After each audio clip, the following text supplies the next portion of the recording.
In Nainital, spiritual programs were often organized at the Govardhan Hall by the lake.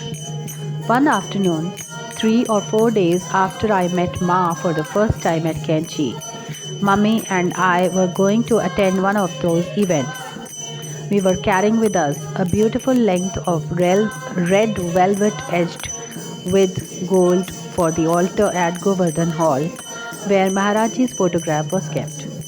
It was just something that Mummy and I had wanted to do quietly, as we had noticed that Maharajji's altar was looking very unkempt. We also gathered a few roses and other flowers from our garden. As always, we were going to take my jeep, which was waiting by the porch. I got in, turned the ignition, and shifted gears. Straight away, the vehicle began to roll down the steep slope that led to and from Prasad Bhavan. As I tried to stop the jeep, I realized in a flash that the brakes were free.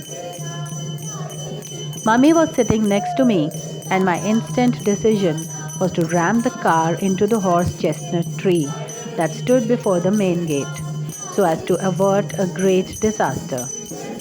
The impact of the crash on the vehicle was intense. It got tossed up in the air and overturned. I was flung out, though my legs were pinned under the jeep. Mummy was still inside. At that moment, I saw a clear vision of Ma, tall and serene in her white dhoti, towering over me. The next second, there was commotion all around.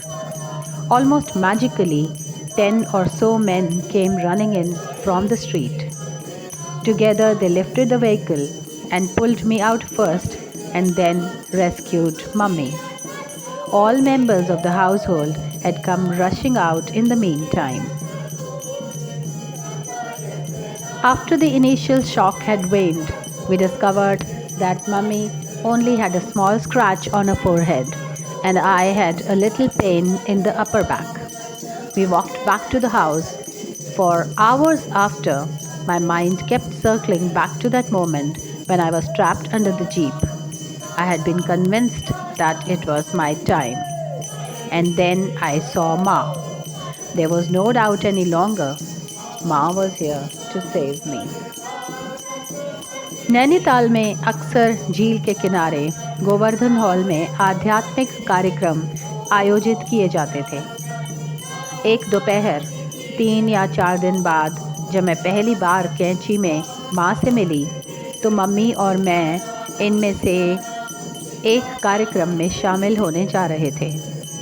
हम अपने साथ Govardhan hall में वेदी के लिए सोने से धारित लाल मखमल का एक सुंदर कपड़ा ले जा रहे थे, जहाँ महाराज जी की तस्वीर रखी गई थी उस जगह के लिए। ये कुछ ऐसा ही था जो मम्मी और मैं चुपचाप करना चाहते थे, क्योंकि हमने देखा था कि महाराज जी की वेदी बहुत खाली दिख रही थी। हमने अपने बगीचे से कुछ गुलाब और अन्य फूल भी इकट्ठा किए। हमेशा की तरह हम अपनी जीप लेने जा रहे थे जो पोर्च के पास खड़ी हुई थी। मैं अंदर गई, इग्निशन चालू किया और गियर बदला। तुरंत वाहन खड़ी ढलान पर लुढ़कने लगा जो प्रसाद भवन की ओर जाती थी। जैसे ही मैंने जीप को रोकने की कोशिश की, मुझे एक झटके में एहसास हुआ कि ब्रेक फेल थे।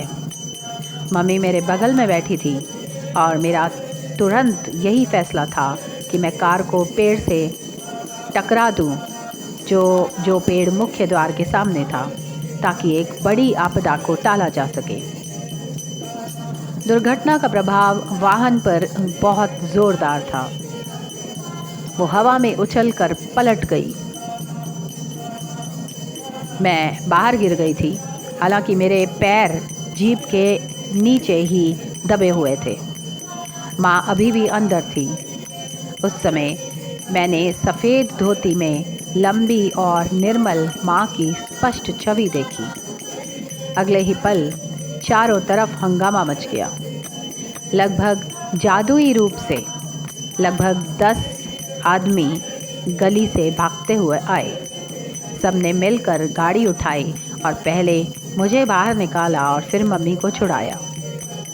इस दौरान घर के सभी सदस्य भागकर बाहर आ गए। शुरुआती झटके के कम होने के बाद शुरुआती झटके का असर कम होने के बाद हमने पाया कि मम्मी के माथे पर केवल एक छोटी सी खरोंच आई थी और मुझे पीठ के ऊपरी हिस्से में बस थोड़ा सा दर्द था। हम वापस घर की ओर चल दिए। घंटों बाद तक मेरा मन उसी पल में घूमता रहा जब मैं जीभ के नीचे फंसी हुई थी।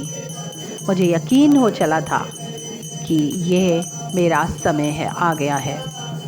और फिर मैंने माँ को देखा। अब कोई संदेह बाकी नहीं था कि माँ मुझे बचाने के लिए ही यहाँ आई थी।